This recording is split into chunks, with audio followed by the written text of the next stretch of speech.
Everyone. This is Ben with Saganworks.com here to show you another tutorial on processing your Polycam scans into optimized 3D models so they work better on Saganworks on mobile as well as lower end machines. So as you can see in this example, I've brought in several different types of models from Polycam, and each one of these has been processed to be efficient and small in the space. And when you click on them, it will update to call up a higher resolution texture so you can get all the quality out of your models in inspect mode. So let me show you how we get here. First, we're going to switch over to Polycam, and we're going to grab a model from our collection. Since I'm working on the DIA, I'm going to grab a couple of examples from the DIA that I want to work on. So let me grab this collection of statuettes, sufficiently detailed and fairly expensive 3D model, which is good. So I'll go ahead and download this in the GLTF format, which will give me a GLB. And that has been downloaded. And then what I'm going to do is I'm going to open up a free 3D editor called Blender, which you can find at blender.org. And you can grab a free copy of Blender. And we'll be using Blender to convert some of the materials and maps of our 3D models so it's more efficient to use in Saganworks. So let me switch over to Blender. And now that I'm in Blender, I've got a basic general scene. So we can go to New, General, and you'll start with a scene that looks somewhat like this with a 3D cube in the middle. We're going to go ahead and select that cube and press Delete. And then we're going to import our GLB. So under File, we're going to import and look for GLTF /GLB right here. And this is going to point to your file system. Since I just downloaded this, there is the file right there. And then it's going to bring those models right here into our space.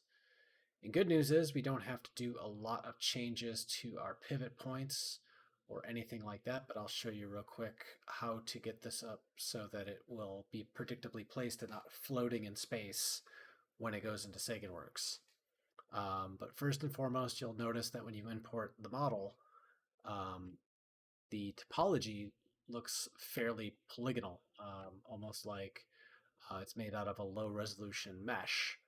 And this is normal because it is interpreting the surface of the 3D model as a hard surface. And it's not doing any calculations on these surfaces to create the rounded sculptural conditions of the statuettes. But we can tell Blender to do that by right-clicking and then setting to shade smooth. And then that's going to soften up our surfaces and make these look better when they get into a lit environment, like in Saganworks. Okay, so we also need to do a little bit of adjustment here because if we can see, this green line represents the ground plane, and our statues are in fact floating just a little bit, as well as it looks like we could probably shift these over just a little bit so they're more on center on this blue line. So I'm going to direct our attention over here to the Move tool, and we're going to move our whole collection of models so that we're about in the center here. Then I'm going to drag it down to that green line just about there. And then we see this little orange dot. This is the origin point for our model, and this is what Saganworks reads when it imports your model. So if we leave it like this model would be penetrating into the ground or into surfaces, and we wouldn't like it that way. So we need to tell Blender we need to move this pivot point to this position here, which is the origin. And just to double check all 3D views, yeah, that looks pretty good. We're about centered up there too. I'm going to apply this pivot point to this position at the origin. So I'm going to right click on the model, and I'm going to set the origin to the 3D cursor. and you'll see that it snapped that origin point to our 3D cursor, and this is now set up correctly in terms of a pivot. But there's one last step we need to do because we just changed a certain set of values for this model that need to be cleared out or frozen. It's also known as freezing transforms if you're a Maya user.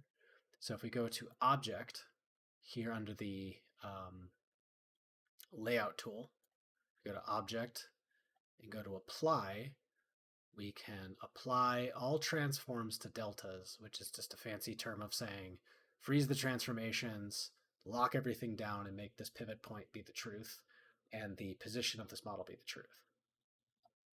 So now that step has been prepared, and the model is now in the right context and coordinate space to work well in Saganworks. Now we move on to step 2, which is to take and make our 3D models textures more efficient.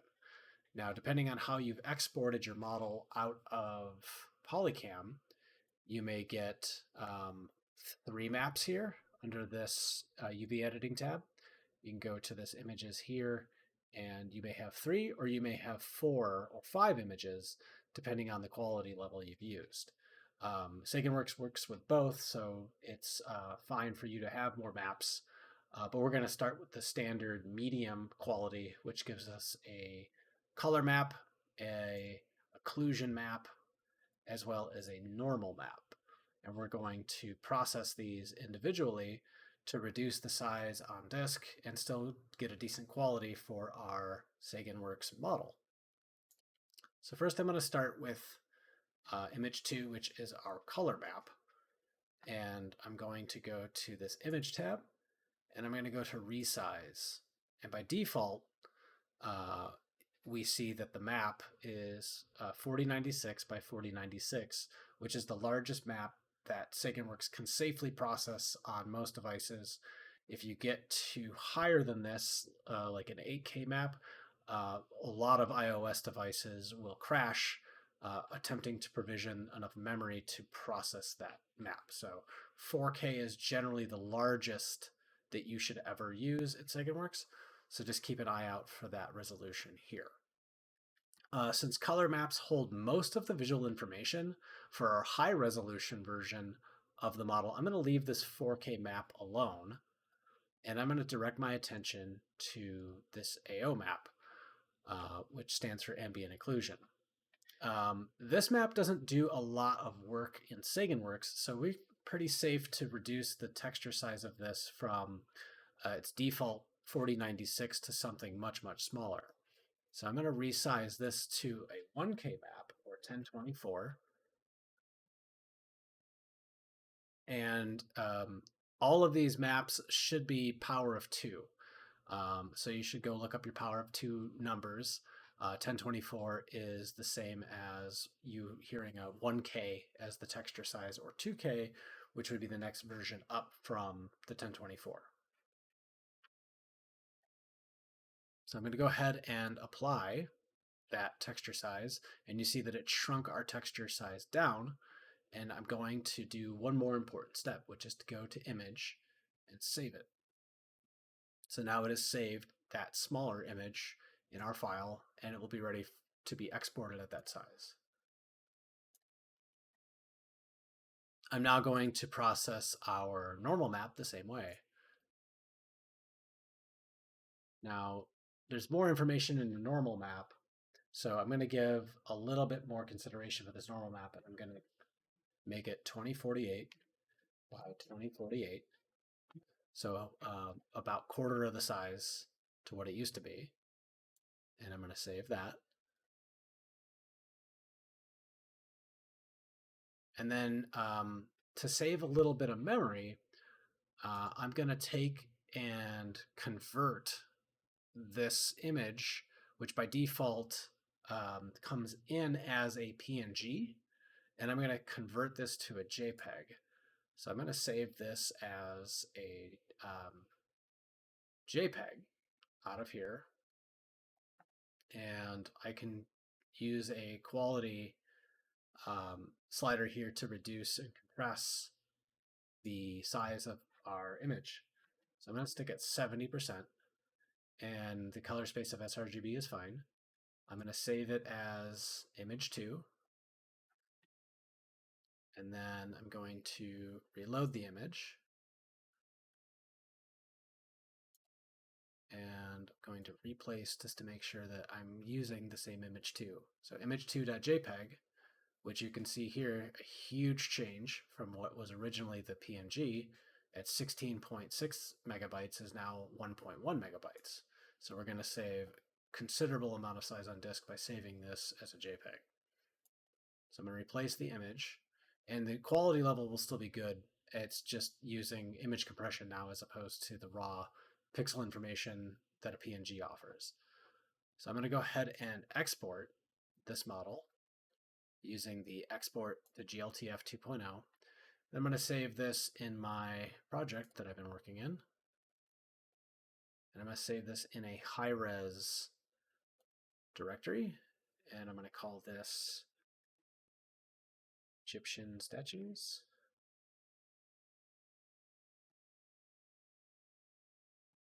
I'm going to put a little HR for high-res at the end of that. And I'm going to save that off. Now, with this slightly reduced high-resolution version of the model, I'm going to do another step down for low-res. So just as we had our high-resolution 4K map for the color, I'm going to go here and I'm going to resize this 4K map down to a 1K map, which is a much, much smaller size, but we don't need much when it comes to viewing this in the room view in Saganworks. So a 1024 size map is going to give us plenty of information from that distance view, but we still have all of that great high resolution data that will come up when we look at these statues in the high resolution view. So I'm going to go ahead and save that map down, and then I'm going to take and load up our AO map, and I can go much smaller than this. So we're going to make this a 256 pixel image. Save that off. And then we're going to take our normal map and we're going to make that a 512. Again, I'm using these power of 2 numbers that I have memorized. As you start to do more of these, you'll commit these sizes to memory. But 512, 256, 1024, 2048, those are the common sizes that you'll be working with. And always just make sure every time you make a change for the resize, you see this little asterisk show up. Make sure you click Save. And all of this is now ready to go for export. So we can quickly make our low res from our high res. We're going to be very mindful to not overwrite our high res. I'm going to put this in a low resolution directory and remove the high resolution suffix. Export this. And then I'm going to switch back to Saganworks and show you the final step of the process. So I'm going to load up my Knowledge Manager, and I'm going to select both of those GLTFs I just made. So I'm in the high-res directory already, and I'm going to look for my Egyptian statues file right here. I'm going to bring that in, and we'll see that the Egyptian statues file will show up here at the top. And that is coming in at about 7 megabytes. So somewhat large, but not too bad.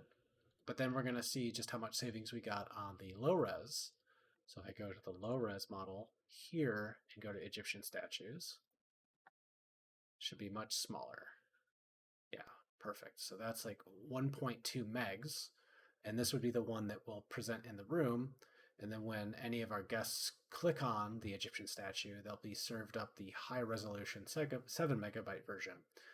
To set that up, I'm going to show you here. We take the low resolution statues file and we click into the edit window.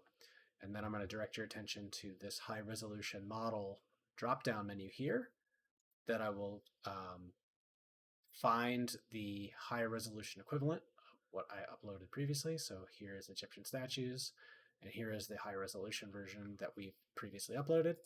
I'm going to tie those two together and save that model off.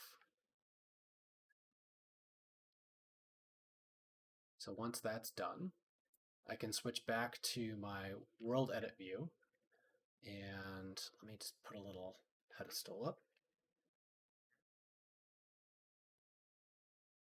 Fairly larger set of statues, so maybe need something like this.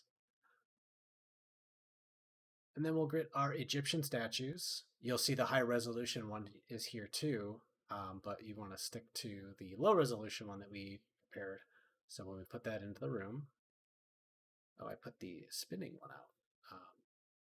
It's kind of cool. It's not spinning. Oh, grab another spinning one.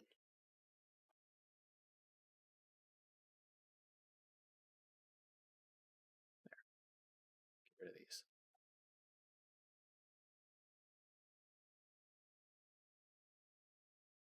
So again, this might be a little bit too small of a pedestal, so I'm going to make a quick duplicate just to extend my horizontal space, just for sake of presentation here. Drag our statuettes onto this platform. And as you can see, they look pretty good in this 1024 size.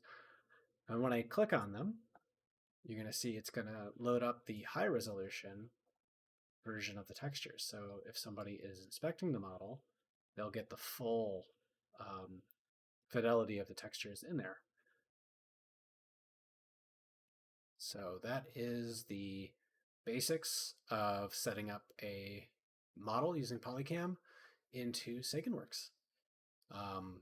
You'll save a ton of memory. You'll be able to add a ton more models to your space, and they'll load very quickly coming into the scene. So thanks for your time. Hope you enjoyed the lesson, and I look forward to sharing another one with you soon. This has been Ben with Saganworks. Thanks.